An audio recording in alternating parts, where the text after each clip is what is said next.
اس کا نتیجہ یہ ہے کہ ان حضرات میں بہت سے مسائل میں جمود بھی پیدا ہوا، چھوٹے چھوٹے مسائل پر اختلافات بھی ابھرے، اور ان ریاستوں کے آزاد ہونے کے بعد مختلف اطراف کے لوگوں نے یہاں جس طرح اپنے اپنے نظریات پھیلانے کی کوشش کی، اس نے ان اختلافات کو مزید ہوا دی۔ اب صورتحال کچھ ایسی ہے کہ ایک طرف عام مسلمان سوویت یونین کے پھیلائے ہوئے نظریات اور کلچر سے اس درجہ متاثر ہیں کہ دین کے انتہائی بنیادی ارکان تک سے ناواقف ہیں، اور مغربی تہذیب و تمدن میں ڈوب کر اسلامی شاعر کو خیر بات کہہ چکے ہیں۔ سڑکوں پر پھرتی ہوئی خواتین کے نیم عریاں لباس سے خوردبین لگا کر بھی ان کے کسی اسلامی تشخص کا پتہ نہیں لگتا، اور دوسری طرف دینی رہنماؤں میں تکرار جمعات، احتیاط ظہر اور سلفی حضرات کی آمد سے استوا علی العرش جیسے مسائل پر بھی توجہ صرف ہو رہی ہے۔ اللہ تعالیٰ کی توفیق خاص سے یہ بیان مؤثر ثابت ہوا۔ حاضرین میں سے ایک صاحب نے کہا کہ ہم اس موقع پر 40 سوالات لے کر لائے تھے، جن میں سے بہت سو کا جواب اس بیان سے مل گیا، البتہ باقی سوالات ہمیں آپ سے کرنے ہیں۔ چنانچہ آدھا گھنٹہ مزید سوال و جواب کا سلسلہ رہا، اور باقی سوالات کے لیے دوسرا اجتماع علماء کرام کے ساتھ عشاء کے بعد رکھا گیا، جس میں مزید سوال و جواب کا سلسلہ رہا۔ الحمدللہ اس جماعت کے بعد حاضرین یہ کہتے ہوئے اٹھے کہ ہمارے بعض اختلافات تو ختم ہو گئے، اور جو باقی ہیں ان کے بارے میں ہم یہ تہیہ کرتے ہیں کہ انہیں مرکز توجہ بنانے کے بجائے اب اساسیات دین کی دعوت اور تعلیم پر اپنی کوششیں صرف کریں گے۔ مولانا محمد علی کرغیزی ہمارے دارالعلوم کراچی سے فارغ التحصیل نوجوان عالم ہیں۔ وہ 11 سال مسلسل دارالعلوم میں زیر تعلیم رہے اور 2 سال پہلے یہاں سے فارغ ہو کر وطن پہنچے ہیں۔ یہاں پہنچ کر انہوں نے بشکیک کے ایک محلے قلمہ کی مسجد میں درس و تدریس کا سلسلہ شروع کیا، جو اب ماشاءاللہ ایک باقاعدہ مدرسے کی شکل اختیار کر گیا ہے۔ آج ظہر کی نماز اور دوپہر کا کھانا ان کے مدرسے میں تھا۔ مرکزی مسجد کے اجتماع سے فارغ ہوئے تو وہ ہمیں لے کر چلے۔ ظہر میں ابھی کچھ دیر تھی، اس لیے انہوں نے اس عرصہ میں بشکیک شہر کا ایک چکر لگوایا۔ یہ خوبصورت شہر ہے، کشادہ سڑکیں، جدید طرز کی شاندار عمارتیں، سرسبز و شاداب ماحول، بارونق مگر پرسکون۔ شہر کے اطراف میں اونچے اونچے پہاڑ پھیلے ہوئے ہیں، جن کی چوٹیوں پر اب بھی برف پڑی ہوئی تھی، اور ان کے دامن میں شفاف پانی کی ندیاں بہہ رہی تھیں۔ تقریباً 1 گھنٹے کی سیر کے بعد ہم کلمہ مسجد پہنچے، جہاں ظہر کی نماز ادا کی اور مدرسہ کا معائنہ کیا۔ اس مدرسہ میں فی الحال درس نظامی کے 2 درجے تک کی تعلیم ہے، اور ہر سال 1 درجے کا اضافہ ہو رہا ہے۔ اساتذہ اور طلباء سے ملاقات ہوئی، اور دیکھ کر دل خوش ہوا کہ الحمدللہ سال ہر سال کے بعد اس شہر میں علم دین کی شمع روشن ہونے کا آغاز ہو گیا ہے۔ اللہ تعالیٰ کا شکر ہے کہ دنیا کے بیشتر علاقوں میں جہاں کہیں جانا ہوتا ہے، اپنے دارالعلوم سے تعلیم پائے ہوئے کچھ نہ کچھ فضلاء مل جاتے ہیں، اور جب وہ دین کی خدمت میں مشغول نظر آتے ہیں تو ان سے آنکھیں ٹھنڈی ہوتی ہیں۔ مولانا محمد علی کرغیزی جب دارالعلوم میں پڑھتے تھے تو وہ بہت کم گو اور کم آمیز قسم کے نوجوان تھے۔ وہ یکسوئی کے ساتھ تعلیم میں مشغول رہے، اور وطن آنے سے پہلے ضروری کتابوں کا ذخیرہ اکٹھا کرنے کے لیے کافی عرصہ دارالعلوم ہی میں ٹھہرے، اور الحمدللہ یہاں پہنچ کر مفید کاموں میں مصروف ہو گئے۔ نماز عصر کے بعد قرغیزستان میں پاکستان کے سفیر جناب عالم بروہی صاحب نے ایک اسرانہ کا اہتمام کیا تھا، جس میں قرغیزستان میں مقیم کچھ معزز پاکستانی حضرات سے میری ملاقات بھی پیش نظر تھی۔ عالم بروہی صاحب سفیر پاکستان کی حیثیت سے یہاں خاص سے مقبول اور ہر دل عزیز ہیں۔ انہوں نے حکومت پاکستان کے خرچ پر ہزاروں کی تعداد میں قرآن کریم کے نسخے قرغیزی زبان کے ترجمے کے ساتھ تیار کرائے، یہاں کے علماء سے ان کی تصحیح کرائی، اور ملک بھر میں ان کی تقسیم کا انتظام کیا۔ عام طور سے ہمارے سفارت خانوں سے یہ شکایت عام ہے کہ وہ ایسی فعالیت کا مظاہرہ نہیں کرتے جیسی دوسرے ملکوں کے سفارت خانوں سے دیکھنے میں آتی ہے، لیکن جب کسی جگہ اپنے سفارت خانے کا کوئی مفید کام سامنے آتا ہے تو خوشی ہوتی ہے۔ یہاں کے لوگوں نے بتایا کہ الحمدللہ یہاں ہمارا سفارت خانہ نسبتاً زیادہ فعال اور مقبول ہے۔ اس اسرانے میں ایسے پاکستانی حضرات سے ملاقات ہوئی جو یہاں تجارت وغیرہ میں مشغول ہیں۔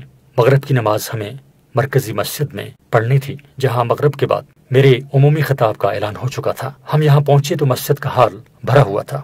یہاں مسلمانوں کا اجتماع تھا جو دور دور سے آئے ہوئے تھے۔ نماز مغرب کے بعد تقریباً 1.5 گھنٹہ میرا بیان ہوا، جس کا قرغیزی ترجمہ مولانا مقصد صاحب ساتھ ساتھ کرتے گئے۔ قرغیزستان کے موجودہ حالات میں یہ بات واضح ہے کہ عام مسلمانوں کے دینی تحفظ کے لیے تبلیغی جماعت سے منسلک رہنے سے بہتر کوئی اور راستہ نہیں ہے۔ اس لیے یہاں کے بعض ضروری مسائل کی وضاحت کے علاوہ میں نے اپنے خطاب میں اسی بات پر زور دیا کہ تبلیغی جماعت کے نظم میں سرگرم حصہ لیں اور اس کام کو اپنے لیے نعمت عظمی سمجھ کر اختیار کریں۔ یہ بیان عشاء تک جاری رہا اور عشاء کے بعد علماء کا سوال و جواب کا دوسرا دور شروع ہوا، جس کا حال میں اوپر بیان کر چکا ہوں۔ اگلا دن جمعہ تھا اور صبح 10 بجے مدرسہ عبداللہ بن مسعود رضی اللہ تعالیٰ عنہ میں حاضری کا پروگرام تھا۔ یہ مدرسہ تبلیغی جماعت کے متعدد سرکردہ حضرات نے مل کر قائم کیا ہے، جن میں ہمارے رفیق سفر اور دائی جاوید ہزاری صاحب سر فہرست ہیں۔ انہوں نے ہی بار بار یہاں کا سفر کر کے مدرسہ کے بیشتر انتظامات کیے ہیں، اور یہ پہلا مدرسہ ہے جو آزادی کے بعد بشکیک میں قائم ہوا۔ مولانا مقصد صاحب جو اس سفر میں میرے بیانات کا ترجمہ کرتے رہے، اسی مدرسے کے استاذ ہیں۔ یہاں کے بیشتر اساتذہ رائیونڈ کے مدرسے سے فارغ التحصیل ہیں اور بڑی لگن سے یہاں خدمات انجام دے رہے ہیں۔ مدرسے میں ابھی درجہ ثالثہ تک کی تعلیم ہے اور ہر سال ایک درجے کا اضافہ ہو رہا ہے۔ الحمدللہ عمارت بھی کشادہ ہے اور اب اسے زمین بھی مل گئی ہے، اور مدرسہ کا نظم و ضبط بھی ماشاءاللہ خوب نظر آیا۔ یہاں اساتذہ کرام سے مختصر خطاب کا موقع ملا اور اس نوزائیدہ مدرسہ کو پھلتا پھولتا دیکھ کر دل خوش ہوا۔ جمعہ کی نماز مرکزی مسجد میں پڑھنی تھی، جہاں جمعہ سے پہلے میرے خطاب کا اعلان تھا۔ چنانچہ تقریباً 45 منٹ کا خطاب جمعہ سے پہلے ہوا۔ ماشاءاللہ مسجد نمازیوں سے بھری ہوئی تھی اور یہ دیکھ کر خوشی ہوئی کہ ان میں نوجوان بہت بڑی تعداد میں تھے۔ بشکیک سے تقریباً 70 کلومیٹر کے فاصلے پر ایک چھوٹا سا شہر کربالٹا کہلاتا ہے۔ 5 بجے ہم اس شہر کے لیے روانہ ہوئے۔ تقریباً 1.5 گھنٹہ کا سفر ہوا۔ اس شہر کے مضافات میں ایک گاؤں قالاکھ کے نام سے آباد ہے، جہاں پہلی بار مسجد تعمیر ہوئی ہے۔ اس مسجد کے افتتاح کے موقع پر یہاں میرے خطاب کا اعلان تھا۔ عصر کی نماز آج کل یہاں 6:30 بجے ہو رہی تھی، چنانچہ عصر کی نماز ہم نے اس نئی مسجد میں پڑھی اور اس کے بعد میرا بیان ہوا۔ مولانا عبدالرحیم اس علاقے میں دعوت اور تعلیم کے کاموں میں سرگرم حصہ لیتے ہیں، وہی اس سفر کے دائی بھی تھے۔ انہوں نے بتایا کہ ان کے چچا مولا محمد سفر صاحب ایک سنرسیدہ بزرگ ہیں جو اسی گاؤں میں مقیم ہیں اور پاؤں سے معذور ہونے کی بنا پر چلنے پر قادر نہیں۔ وہ اس علاقے کے سب سے برگزیدہ عالم اور متقی بزرگ ہیں۔ چنانچہ ہم نے ان کے مکان پر حاضری دی۔ مکان کیا تھا؟ چھپر نما حجرہ تھا، جس میں وہ دنیا کی تمام رنگینیوں سے بے نیاز مسافرت کسی زندگی بسر کر رہے تھے، اور کن فی الدنیا خانہ کا غریب اور آمر السبیل کی تصویر بنے ہوئے تھے۔ نورانی چہرے پر خشیت اور تقوی کے آثار نمایاں تھے۔ ہماری حاضری سے وہ بہت مسرور ہوئے۔ ہم نے ان سے پوچھا کہ آپ نے علم کس طرح حاصل کیا، تو انہوں نے بتایا کہ سوویت یونین کے انقلاب کے بعد تاجکستان چلا گیا تھا۔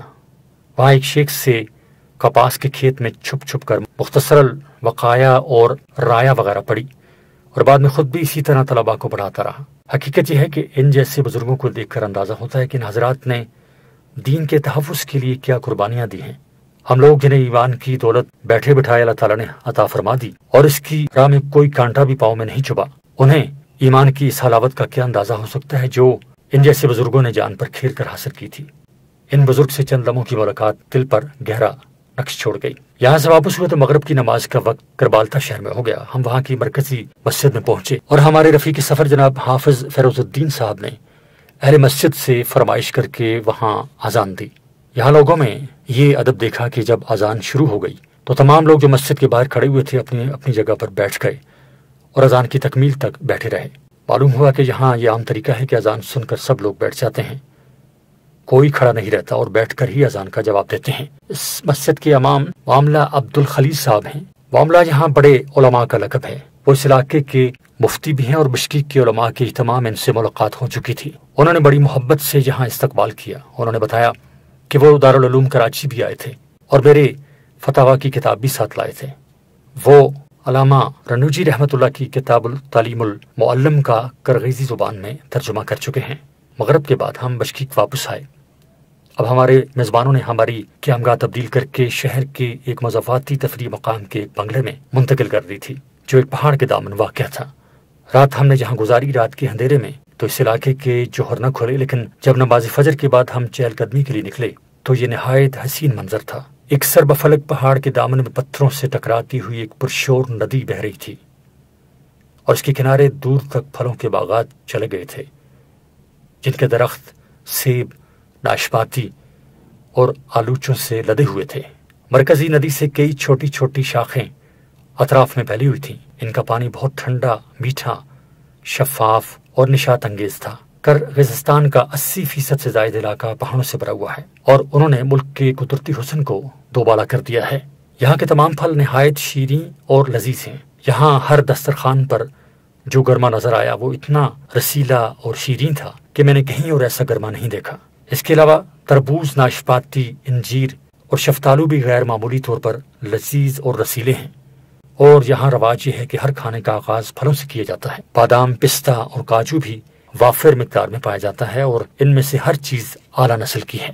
شہر اوش میں آج ہفتہ کا دن تھا اور پروگرام کے مطابق ہمیں کرغزستان کے دوسرے بڑے شہر اوش جانا تھا، جو بشکیک سے تقریباً 1000 کلومیٹر کے فاصلے پر واقع ہے۔ چنانچہ ناشتہ کے بعد ہم ایئرپورٹ روانہ ہو گئے، جہاں سے تقریباً 10 بجے کرغز ایئر کا فوکر جہاز ہمیں لے کر روانہ ہوا، اور 1 گھنٹے کی پرواز کے بعد جو راستے میں سر بفلک پہاڑوں کی چوٹیوں سے تقریباً چھوتی ہوئی گزری، ہم 11 بجے کے قریب اوش کے ہوائی اڈے پر اترے۔ اوش کرغزستان کا بڑا قدیم اور تاریخی شہر ہے، جس میں بڑے بڑے علماء و فضلاء پیدا ہوئے۔ علامہ حنبی رحمۃ اللہ علیہ نے معجم البلدان صفحہ 281 جلد 1 میں اس کا تذکرہ کرتے ہوئے لکھا ہے کہ یہ شہر فرغانہ کے قریب واقع ہے اور بڑا زرخیز ہے، اور بہت سی معروف شخصیات اس شہر کی طرف منسوب ہیں۔ یہاں سے 10 کلومیٹر کے فاصلے پر ازبکستان کی سرحد شروع ہو جاتی ہے، اور انجان اور فرغانہ جو صاحب ہدایہ کا مسکن تھا اس کے قریبی شہر ہیں۔ نیز اوش سے تقریباً 70 میل کے فاصلے پر کرغزستان ہی کا شہر اوزجند واقع ہے، جو علامہ قاضی خان رحمۃ اللہ علیہ صاحب فتاوی کا وطن تھا، اور جہاں شمس الائمہ سرخسی رحمۃ اللہ علیہ نے قید خانے میں اپنی معرکۃ الآراء کتاب المبسوط تالیف فرمائی تھی۔ اوش کے ہوائی اڈے پر اس علاقے کے قاضی سین صاحب اور شہر کے متعدد معززین نے استقبال کیا۔ مولانا عبید اللہ جو شہر کی ایک مسجد کے امام ہیں اور عربی بول لیتے ہیں، ہمیں اپنی گاڑی میں لے کر چلے۔ راستے میں ایک پہاڑی کے پاس انہوں نے گاڑی روکی اور بتایا کہ یہ بڑا تاریخی پہاڑ ہے جسے جبل سلیمان علیہ السلام کہا جاتا ہے، اور اس علاقے میں یہ روایت مشہور ہے کہ کسی وقت حضرت سلیمان علیہ السلام نے اس پہاڑ پر قیام فرمایا تھا۔ اسی پہاڑ پر ایک قدیم گھر بنا ہوا ہے جس کے بارے میں کہا جاتا ہے کہ یہ بادشاہ ظہیر الدین بابر کا گھر ہے، جو اس نے ہندوستان پر حملہ کرنے سے پہلے بنایا تھا۔ اسی پہاڑ کے ایک سرنگ نما غار میں حکومت نے میوزیم بنایا ہوا ہے جس میں شہر کے 3000 سالہ آثار محفوظ ہیں۔ نماز ظہر ہم نے شہر کی ایک مسجد برات میں ادا کی۔ وہاں ظہر کے بعد میری تقریر کا اعلان تھا۔ تقریباً 1 گھنٹہ تقریر ہوئی۔ اسی دوران ملک کے مفتی مراد علی جمانوف کافی دور سے سفر کر کے پہنچے اور انہوں نے بتایا کہ وہ تاجکستان کی سرحد سے صرف ملاقات کے لیے آئے ہیں اور اب انہیں واپس جانا ہے۔ اسی جلسہ میں اس علاقے کے سب سے بڑے عالم داملہ شیخ عبدالستار صاحب بھی تشریف لائے تھے۔ یہ اس وقت ملک کے سب سے بڑے عالم سمجھے جاتے ہیں۔ سوویت یونین کے عہد اقتدار میں انہوں نے تاجکستان جا کر وہاں کے ایک عالم شیخ رشید سے چھپ چھپ کر اسلامی علوم کی تعلیم حاصل کی۔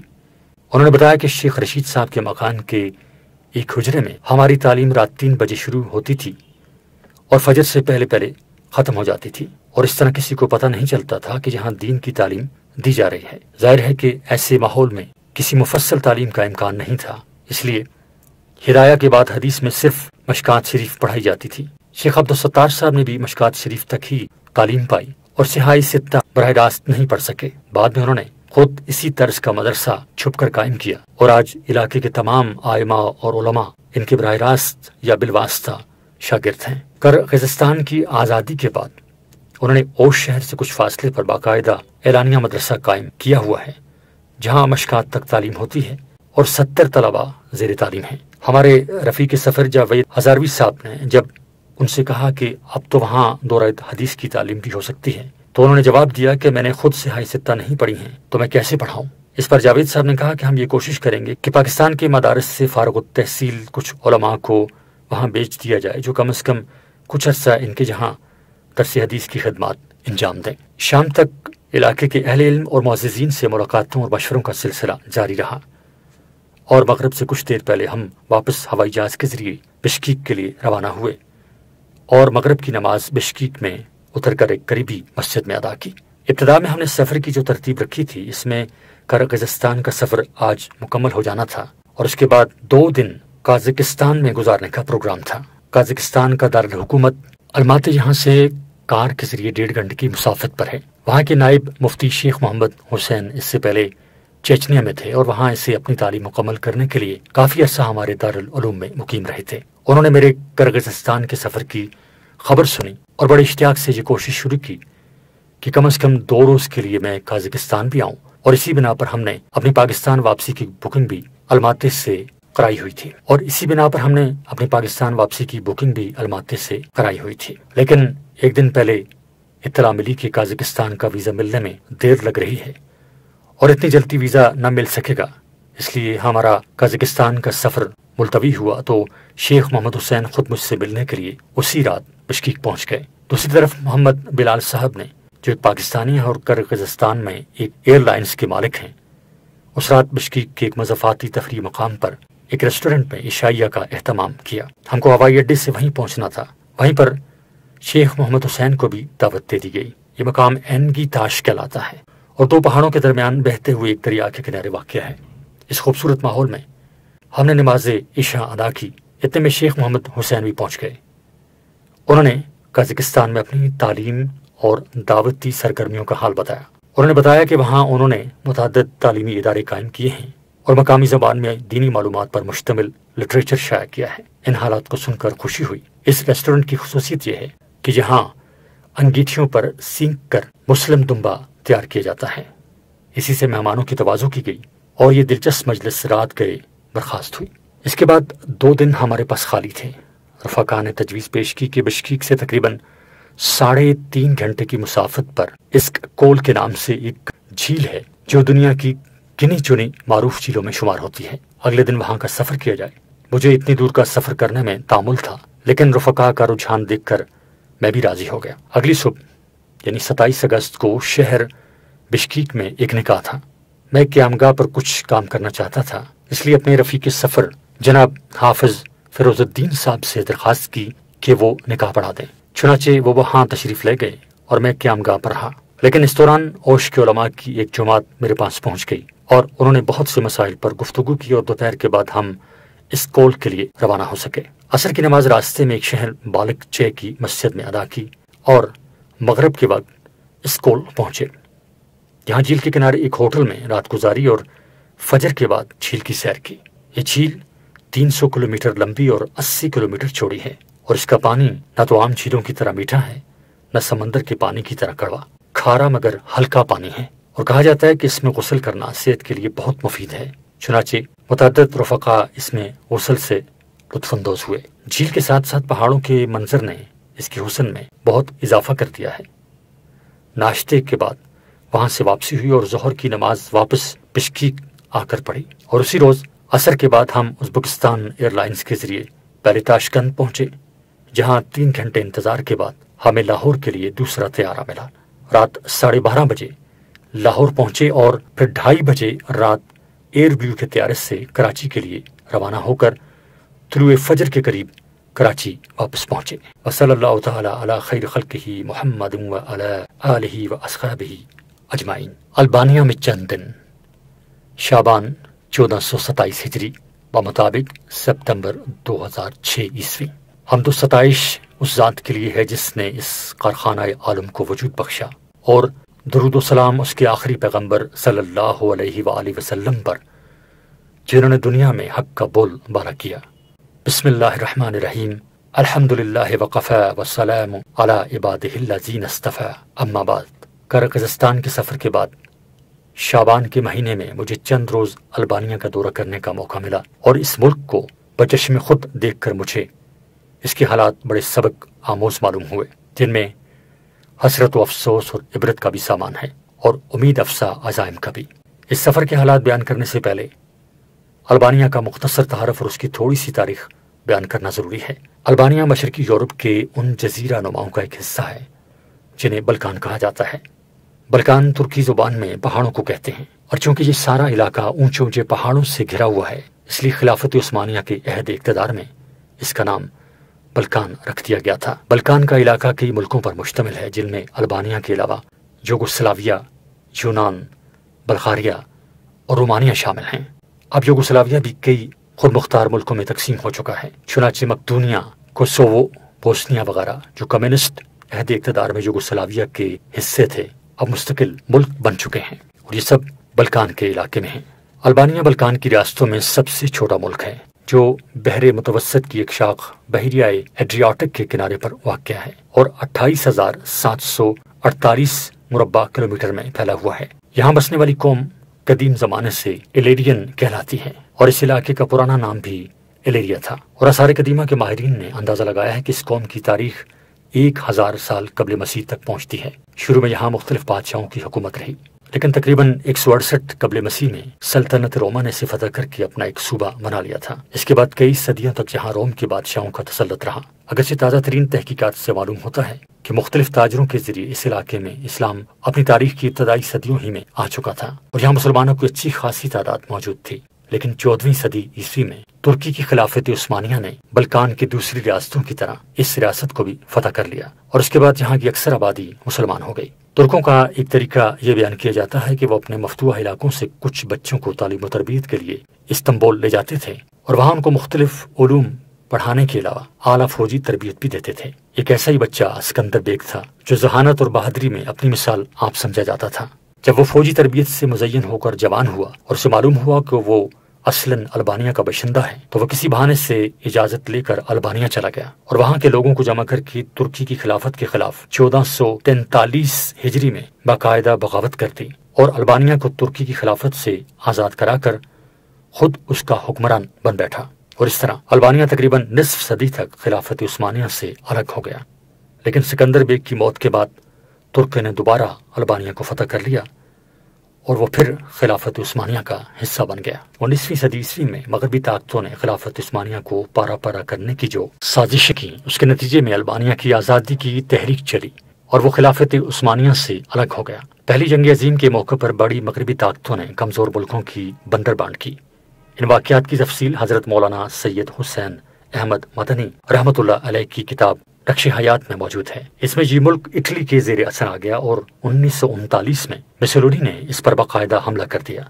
ملک میں اس کے خلاف مزاحمت کی تحریکیں چلیں اور بالآخر 1944 میں البانیہ ہی کے ایک لیڈر انور ہوجاؤ نے البانیہ کا اقتدار سنبھال لیا۔ ہوجا البانی زبان میں دینی عالم یا پیشوا کو کہتے ہیں اور یہ شخص ایک دینی پیشوا کا بیٹا تھا، لیکن خود اس نے فرانس میں تعلیم پائی تو وہ کٹر کمیونسٹ بن گیا اور اس نے البانیہ کو ایسی کمیونسٹ ریاست میں تبدیل کر دیا جس کا جبر و استبداد اور دوسری کمیونسٹ ریاستوں سے بھی بازی لے گیا۔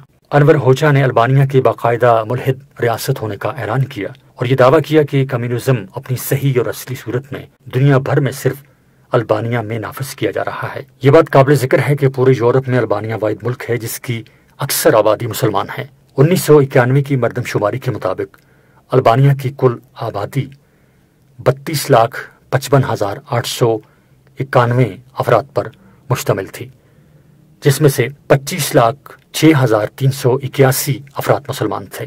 اس طرح ملک کی تقریباً 77% آبادی مسلمان تھی، لیکن انور ہوجا کی حکومت نے انتہائی جبر و استبداد کے ساتھ اسلام کی ایک ایک نشانی کو فنا کرنے میں کوئی کسر نہیں چھوڑی۔ تمام مسجدیں بند کر دی گئیں، بہت سی مساجد کو شہید کیا گیا، بعض مساجد کو میوزیم میں، بعض کو سینما گھروں میں اور بعض کو بیت الخلاء میں تبدیل کر دیا گیا۔ دینی تعلیم بالکلیہ ممنوع قرار دے دی گئی، دینی شاعر پر عمل کرنے کو عملاً جرم بنا دیا گیا۔ ایسے واقعات بھی پیش آئے کہ کسی کے بارے میں پتہ چلا کہ اس نے روزہ رکھا ہے تو زبردستی شراب پلا کر یا خنزیر کھلا کر اس کا روزہ توڑوایا گیا۔ اس دور میں جو لوگ چھپ چھپ کر روزہ رکھتے وہ اندھیرے میں سحری کھاتے، کیونکہ اس وقت اگر گھر میں روشنی ہوتی تو پولیس گھر والوں کو روزہ رکھنے کے جرم میں پکڑ کر لے جاتی تھی۔ ایسے افراد تیار کیے گئے جو اماموں کے بھیس میں لوگوں کے پاس جا کر ان سے یہ کہتے کہ اب تک ہم دین کے بارے میں جو باتیں تمہیں بتاتے رہے ہیں وہ دراصل ہم نے تمہیں دھوکہ دینے کے لیے کہی تھی۔ حقیقت یہ ہے کہ مرنے کے بعد کوئی دوسری زندگی آنے والی نہیں ہے، نہ شراب اور خنزیر حرام ہے، تم اپنی مرضی سے جس طرح چاہو زندگی گزار سکتے ہو۔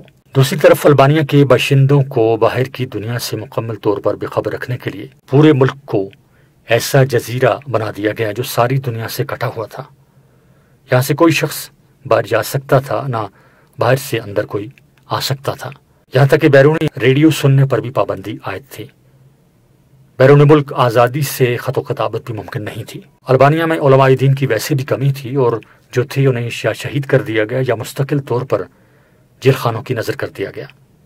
لہٰذا تقریباً 40 سال اس ملک پر ایسے گزرے جن میں یہاں کے مسلمانوں کے پاس نہ دین پر عمل کرنے کا کوئی راستہ تھا، نہ دین کی معلومات حاصل کرنے کا کوئی ذریعہ۔ جبر و استبداد کا یہ بدترین دور 1990 میں ختم ہوا۔ 40 سال سے زائد کی اس مدت میں چونکہ ایک ایسی نسل پروان چڑھ چکی تھی جو نسبی طور پر مسلمان ضرور تھی، لیکن اسے دین کی بنیادی باتوں تک کا کوئی پتہ نہیں تھا، اس لیے اسلامی شاعر کو بحال کرنے میں قدم قدم پر رکاوٹیں کھڑی ہو گئیں۔ جس ملک میں کبھی 2000 مسجدیں تھیں، اب چند مساجد کو چھوڑ کر سب کمیونسٹ بربریت کا شکار ہو کر منہدم ہو چکی تھیں، اور جو باقی تھیں وہ اتنی خستہ حالت میں کہ قابل استعمال نہیں رہی تھیں۔ مدرسوں کا تو سوال ہی کیا ہے، دین کی کوئی بات بتانے والے نایاب تھے۔ کمیونزم کے قید خانے سے آزادی ملتے ہی لوگوں نے مغربی دنیا کے طور طریقے اختیار کرنے شروع کر دیے۔ فحاشی اور عریانی کا سیلاب امڈ آیا، اور دوسری طرف عیسائی مشنریوں نے اس علاقے کو اپنی شکارگاہ بنا لیا اور لوگوں کی ناواقفیت سے فائدہ اٹھا کر وہاں اپنی تبلیغی سرگرمیاں تیز کر دیں۔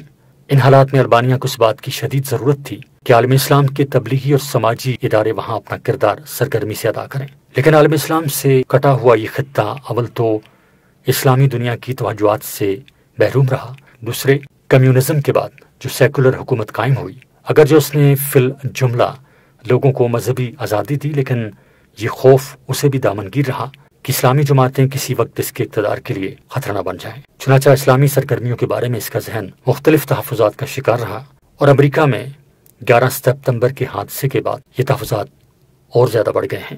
حالات کے اس پس منظر میں برطانیہ کے کچھ علماء اور مسلمان نوجوانوں کی ایک تنظیم مسلم ویلفیئر انسٹیٹیوٹ نے 1993 میں البانیہ میں اپنی سماجی، تعلیمی اور تبلیغی سرگرمیوں کا آغاز کیا۔ انہوں نے ہی البانیہ کے مفتی اعظم شیخ صبری کوچی کو برطانیہ آنے کی دعوت دی، جہاں انہوں نے 10 روزہ دورے کے ذریعے برطانیہ کے مسلمانوں کو البانیہ کی حالت زار سے آگاہ کیا۔ مفتی صبری کوچی رحمۃ اللہ علیہ ایک عمر رسیدہ عالم تھے جنہوں نے کمیونسٹ حکومت سے پہلے اسلامی علوم کی تکمیل کر کے البانیہ کے شہر شکودرا میں دینی خدمات انجام دینی شروع کی تھیں۔ کمیونسٹ حکومت کے بعد بھی انہوں نے اپنی خدمات جاری رکھی، جن کی پاداش میں انہیں 23 سال قید کا حکم سنایا گیا۔ وہ 20 سال جیل میں رہے اور اس کے بعد انہیں جیل سے تو رہائی مل گئی، لیکن ان کے بڑھاپے کے باوجود انہیں شدید جسمانی مشقت کے کام پر مجبور کیا گیا۔ اسی دوران کمیونسٹ اقتدار ختم ہو گیا تو شکودرا کی قدیم مسجد پلمسٹ کا پہلی بار افتتاح انہوں نے قرآن کریم کی تلاوت کر کے کیا۔ شیخ صبری رحمۃ اللہ علیہ کے دورہ برطانیہ کے بعد مسلم ویلفیئر انسٹیٹیوٹ یعنی MWI نے البانیہ میں اپنی کوششیں مزید تیز کر دیں، اور الحمدللہ وہ بڑی سرگرمی سے وہاں کام کر رہی ہے۔ اس تنظیم کے ذمہ دار مولانا حنیف صاحب برطانیہ کے دارالعلوم بریکے کے فارغ التحصیل ہیں۔ انہوں نے ہی مجھے برطانیہ سے خط لکھ کر اس بات کی دعوت دی کہ میں ان کے ساتھ البانیہ کا سفر کروں۔ اس سفر کا مقصد ان کے خیال میں یہ تھا کہ البانیہ کے حالات کا بچشم خود معائنہ کر کے اولاً ان کی تنظیم کو مشورہ دوں کہ وہاں کس طرح کام کو آگے بڑھایا جا سکتا ہے، دوسرے وہاں کے حالات سے باہر کے مسلمانوں کو باخبر کر کے انہیں اس خطے کی مختلف نوع ضروریات کی طرف متوجہ کروں، اور تیسرے اور وہاں کے با اثر حضرات سے میری ملاقات وہاں کام کرنے کے لیے فضا ہموار کرنے میں مدد دے گی، اور ضمناً کچھ اصلاحی نوعیت کے بیانات بھی ہو سکیں گے۔ چنانچہ 8 شعبان 1427 ہجری بمطابق 4 ستمبر 2006 عیسوی کو میں لندن کے گیٹ وک ایئرپورٹ سے مولانا محمد حنیف صاحب اور مولانا شفیق عبد الرحمن صاحب کے ساتھ 4:45 بجے شام روانہ ہو کر رات 7:45 بجے البانیہ کے دارالحکومت ترانہ ایئرپورٹ پر اترا، اور 3 روزہ قیام میں البانیہ کے کئی شہروں ترانہ، کرویا، شکودرا اور زوس، قوایا، بیلش، تبسان، پووو، گرادیس اور کورچے کا دورہ کیا۔ ترانہ اس وقت البانیہ کا دارالحکومت ہے۔ یہاں ایئرپورٹ پر اترتے ہی ہم شہر کے ایک مضافاتی محلے لکناس میں مسجد الباقر پہنچے، جہاں نماز عشاء ادا کی۔ یہ مسجد شہر میں تبلیغ جماعت کا مرکز ہے۔ دنیا میں جہاں کہیں جانا ہوتا ہے ماشاءاللہ تبلیغی جماعت کا کام ممتاز نظر آتا ہے، اور اس کے فوائد واضح طور پر محسوس ہوتے ہیں۔ الحمدللہ البانیہ میں بھی تبلیغی جماعت کا کام ہو رہا ہے، لیکن دوسرے مقامات کے مقابلے میں کئی وجوہ سے ابھی یہاں جماعت کی سرگرمیاں محدود اور کمزور ہیں، اور ان کے اسباب کے ازالے کی کوشش ہو رہی ہے۔ میری آمد کے موقع پر جماعت سے وابستہ حضرات کا ایک مجمع مسجد الباقر میں جمع تھا۔ عشاء کے بعد میں نے یہاں اردو میں خطاب کیا۔ جماعت کے ایک سرگرم رکن مولانا محمد اسماعیل صاحب البانیہ کے باشندے ہیں اور انہوں نے رائے منڈ کے مدرسے میں تعلیم حاصل کی ہے، اس لیے روانی سے اردو بولتے ہیں اور ماشاءاللہ بڑے معاملہ فہم اور زیرک عالم ہیں۔ اس موقع پر اور اس کے بعد میرے پورے سفر میں ترجمانی کے فرائض انہوں نے ہی انجام دیے۔ چونکہ البانی زبان میں اس وقت دینی لٹریچر کا فقدان ہے، اس لیے میں نے انہیں آمادہ کیا کہ وہ بنیادی دینی معلومات کی کتابوں کا البانی زبان میں ترجمہ کریں۔ ان کی اشاعت ہمارے ذمہ ہوگی۔ چنانچہ الحمدللہ انہوں نے اس پر آمادگی ظاہر کر دی اور اس سلسلے کا آغاز میری تجویز کے مطابق تعلیم الاسلام کے ترجمے سے کیا جا رہا ہے۔ کمیونزم سے آزادی ملنے کے بعد شیخ صبری کوچی رحمۃ اللہ علیہ نے البانین مسلم کمیونٹی کے نام سے ایک ادارہ قائم کیا تھا۔ اس کا مقصد ملک میں احیاء اسلام کی خدمت انجام دینا تھا۔ اب یہ ادارہ حکومت کی طرف سے بھی مسلمانوں کا نمائندہ ادارہ سمجھا جاتا ہے اور نسبتاً بڑے پیمانے پر دینی خدمات کی انجام دہی کے لیے ملک میں یہ واحد تنظیم ہے۔ اس ادارے کا مرکزی دفتر اس وقت ترانہ میں ہے اور اگلے دن صبح اس ادارے کے حضرات سے ملاقات میرے پروگرام میں شامل تھی۔ چنانچہ میں اپنے رفقا کے ساتھ اس ادارے میں حاضر ہوا۔ یہاں ترانہ کے مفتی شعبان سلیحو صاحب نے بڑی گرمجوشی سے ہمارا استقبال کیا۔ انہوں نے بتایا کہ المشیخۃ الاسلامیہ کا یہ ادارہ کمیونزم کے دور سے پہلے البانیہ کے علماء پر مشتمل ایک فعال ادارہ تھا۔ کمیونزم کے دور میں اسے معطل کر دیا گیا۔ 1991 میں شیخ صبری کوچی رحمۃ اللہ علیہ نے اس کی تجدید کی اور اس کے تحت ملک میں اعدادی اور ثانوی سطح کے کئی مدارس کھولے گئے، جن میں اب تک 1900 طلباء اور طلبات پڑھ رہے ہیں۔ مشنہیہ کے پاس 15,000 ایکڑ زمین کے اوقاف ہیں اور انہیں ادارے کی مختلف سرگرمیوں میں استعمال کرنے کی کوشش ہو رہی ہے، جن میں ایک جامع اسلامیہ کا قیام، ایک ریڈیو اسٹیشن کا قیام اور ایک اسلامی مجلہ کا اجرا شامل ہے۔ مفتی شعبان سلیحو نے اس موقع پر البانیہ کے ایک مورخ علی پاشا صاحب کو بھی مدعو کیا ہوا تھا، جنہوں نے ہمارے سامنے البانیہ کی مختصر تاریخ بیان کی۔ انہوں نے ہی یہ تحقیق کی ہے کہ خلافت عثمانیہ سے بہت پہلے البانیہ میں اسلام آ چکا تھا اور ان کی رائے یہ تھی کہ خلافت عثمانیہ نے اس علاقے کو فتح کرنے کے بعد یہاں اسلام کی تعلیم و تبلیغ کے لیے کوئی دیرپا کام نہیں کیا اور دوسری طرف کچھ ایسے سیاسی اقدامات کیے جن کی وجہ سے وہ البانیہ کے باشندوں کی نگاہ میں کوئی مقبول حکومت نہیں تھی۔ اسی بنا پر بعد میں یہاں پہلے سیکولر حکومت قائم ہوئی اور اس کے بعد کمیونسٹ حکومت نے اپنا قبضہ جما لیا۔ مفتی شعبان سلیحو سے ملاقات کے دوران اس بات پر بھی اتفاق ہوا کہ البانین اسلامک کمیونٹی اور مسلم ویلفیئر انسٹیٹیوٹ ملک میں دینی اور رفاہی خدمات کے لیے ایک دوسرے کے ساتھ تعاون کریں گے۔ ترانہ شہر کے سب سے بارونق وسطی علاقے میں ایک قدیم مسجد ہے جو مرکزی مسجد کہلاتی ہے۔ کمیونسٹ حکومت کے زمانے میں یہ شہر کی واحد مسجد تھی جسے اس کی خوبصورت تعمیر کی وجہ سے شہید نہیں کیا گیا، لیکن اس میں نمازیں بند کر دی گئی تھیں اور اسے ایک میوزیم میں تبدیل کر دیا گیا تھا۔ مفتی شعبان سلیحو کا بیان ہے کہ آزادی کے بعد 1991 میں اس مسجد کو دوبارہ کھولا گیا اور افتتاح کے موقع پر ایک بڑا مجمع مسجد میں جمع ہوا۔ مفتی شعبان نے تلاوت قرآن کریم سے مسجد کا افتتاح کیا تو حاضرین میں سے بہت سے افراد کی آنکھوں سے آنسو بہہ رہے تھے۔ ایک روز ہم نے ظہر کی نماز اس مسجد میں ادا کی تو الحمدللہ یہاں نمازیوں کی ایک بڑی تعداد نظر آئی، جس میں البانی نژاد لوگ بھی تھے، لیکن ایک بڑی تعداد دوسرے ملکوں کے مسلمانوں کی تھی جو معاشی مشغلے کے لیے یہاں مقیم ہیں۔ شکوترا البانیہ کا دوسرا بڑا اور اہم شہر شکوترا ہے۔ یہ شہر کسی زمانے میں البانیہ کا دارالحکومت بھی رہا ہے۔ یہاں سے بہت سے علماء بھی پیدا ہوئے اور دوسرے میدانوں کی نامور شخصیتیں بھی۔ شیخ ناصر الدین البانی مرحوم بھی اسی شہر میں پیدا ہوئے تھے اور عالمی شہرت یافتہ خاتون مدر ٹریسا بھی یہیں کی تھیں، جنہوں نے آزادی کے بعد یہاں عیسائیت کی تبلیغ کے لیے ایک بڑا مرکز قائم کیا۔ اس شہر کی قدیم ترین مسجد پلمبٹ ہے جسے آثار قدیمہ کے طور پر باقی رکھا گیا تھا، مگر نمازیں بند تھیں۔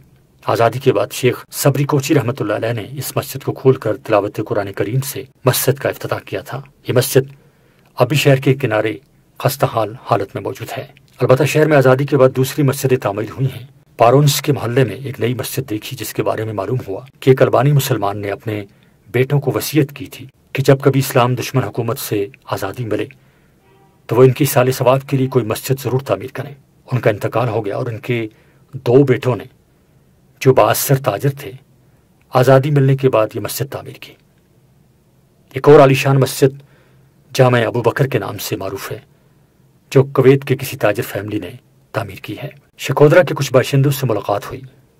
یہیں کے ایک مسلمان تاجر نے اپنے گھر کے پائیں باغ میں دوپہر کا کھانا کھلایا۔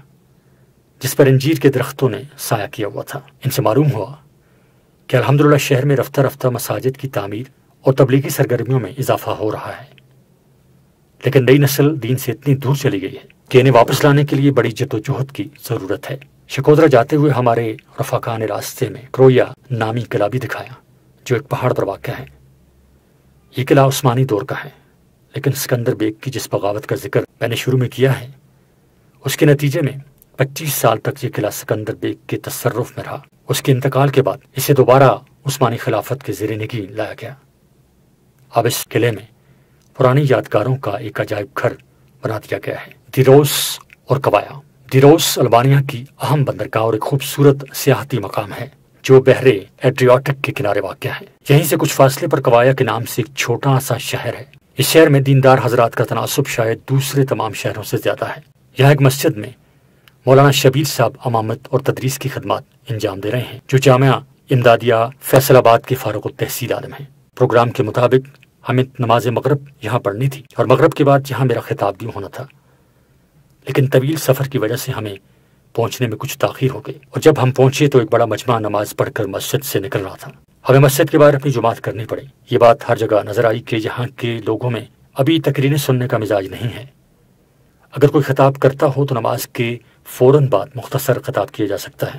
چنانچہ جتنی دیر میں ہم نماز سے فارغ ہوئے مجمع منتشر ہو چکا تھا، لیکن یہ دیکھ کر خوشی ہوئی کہ ماشاءاللہ مسجد نمازیوں سے بھری ہوئی تھی، اور لوگوں نے بتایا کہ بفضل تعالیٰ اس شہر میں نمازیوں کا اوسط اور جگہوں سے زیادہ ہے۔ مولانا شبیر صاحب ماشاءاللہ نوجوان عالم ہیں، اور وہ یہاں حکمت کے ساتھ اپنی تبلیغی اور تعلیمی سرگرمیاں جاری رکھے ہوئے ہیں، اور ایک ابتدائی مدرسہ بھی چلا رہے ہیں۔ جو مقامی حضرات ان سے تعاون کرتے ہیں، ان سے ملاقات ہوئی۔ انہوں نے ایک حلال سائلی متم عشائیہ کا بھی اہتمام کیا تھا، جس کے بعد ہم نے وہ رات دروس شہر میں واپس آ کر بحیرہ ایڈریاٹک کے ساحل پر گزاری۔